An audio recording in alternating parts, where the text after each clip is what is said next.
Operation Barbarossa was the invasion of the Soviet Union by Nazi Germany and many of its Axis allies, starting on Sunday, June 22, 1941, during the Second World War. It was the largest land offensive in human history, with around 10 million combatants taking part. By the third week of February 1941, 680,000 German soldiers were gathered in assembly areas on the Romanian-Soviet border. In preparation for the attack, Hitler had secretly moved upwards of 3 million German troops and approximately 690,000 Axis soldiers to the Soviet border regions. During World War II, the German army often lacked necessary supplies, such as winter uniforms, due to the many delays in the German army's movements. At the same time, Hitler's plans for the 1941 invasion of the Soviet Union, Operation Barbarossa, actually miscarried before the onset of severe winter weather. Neither Hitler nor the General Staff anticipated a long campaign lasting into the winter.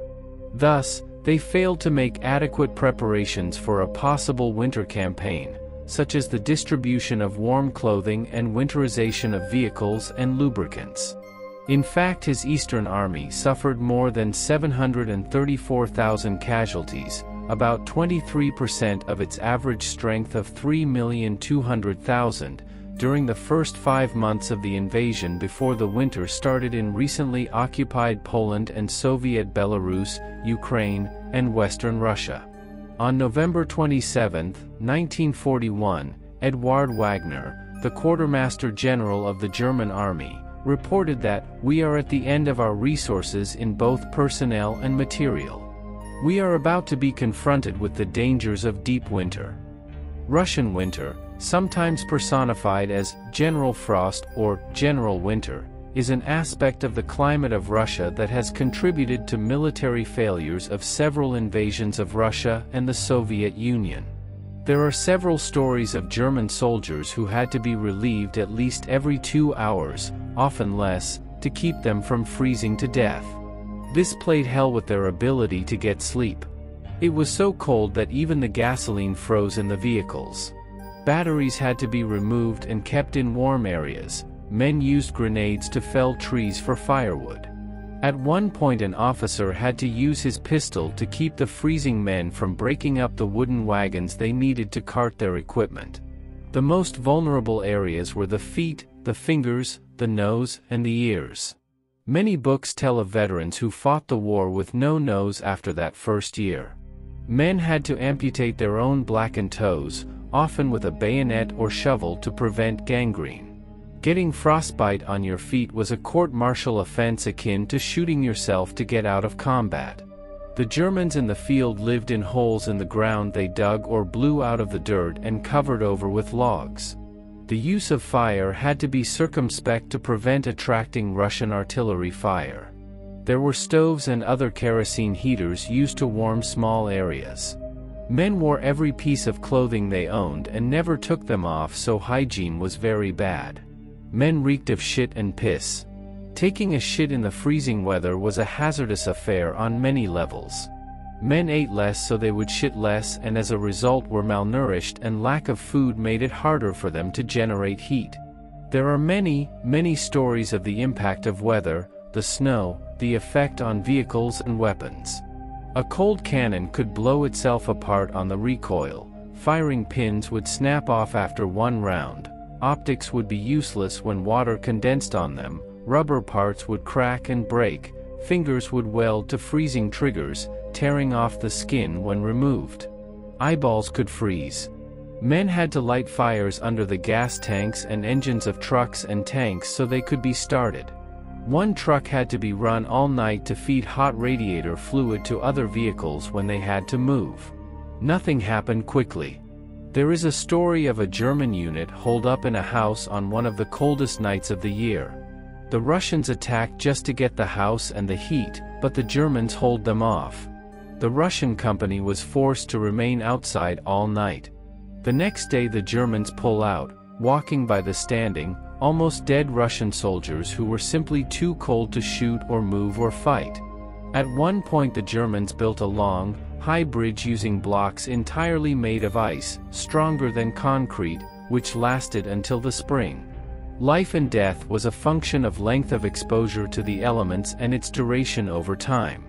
Soldiers who were unable to rotate to warmer environments from time to time died or were severely wounded. Those who did survived and got a special medal which showed how tough that first winter was. The Eastern Medal, or officially the Winter Battle in the East 1941, was a military award which was created by ordinance of Adolf Hitler on May 26, 1942. The Eastern Medal was awarded to any member of the Army and Waffen-SS in recognition of experience in the struggle against the Bolshevik enemy and the Russian winter within the period from November 15, 1941 to April 15, 1942. It was also awarded posthumously to any service member who died in the line of duty within the Soviet Union. It was wryly called the Frozen Meat Medal or the Order of the Frozen Flesh. German personnel qualified for the Eastern Medal after a minimum of 14 days in active combat, 30 air combat sorties, 60 days continuous of service in a combat zone, being wounded or suffering a frozen limb, and it could be awarded posthumously. On January 20, 1943, official qualification for the Eastern Medal was extended to include both male and female combatant and non-combatant personnel in the Army. Also, foreign members of Army units, personnel killed or missing in action, and even civilians working under German control, including those involved in construction and road building. But after that, the Germans learned how to deal with cold weather. They wrote an extensive book on cold weather survival that was so effective that it is still used by NATO forces. In his 1981 paper, Fighting the Russians in Winter, draws on experiences from German-Soviet war during World War II to derive winter warfare factors pertaining to military tactics, material, and personnel. The study states the following. Defensive positions are highly advantageous because of the ability to maintain warmth and protection, compared to attacking in winter cold. Mobility and logistical support are often restricted by snow, requiring plowing or compacting it to accommodate wide-tracked vehicles or sleds. Infantry movement in deep snow requires skis or snowshoes to avoid exhaustion. Sound carries well over crusted snow, diminishing the element of surprise. Explosives are useful for excavating foxholes and larger shelters in frozen ground. Attacking field kitchens and encampments deprives the enemy of food and shelter. Rapid removal of the wounded from the battlefield is essential to their survival in the cold.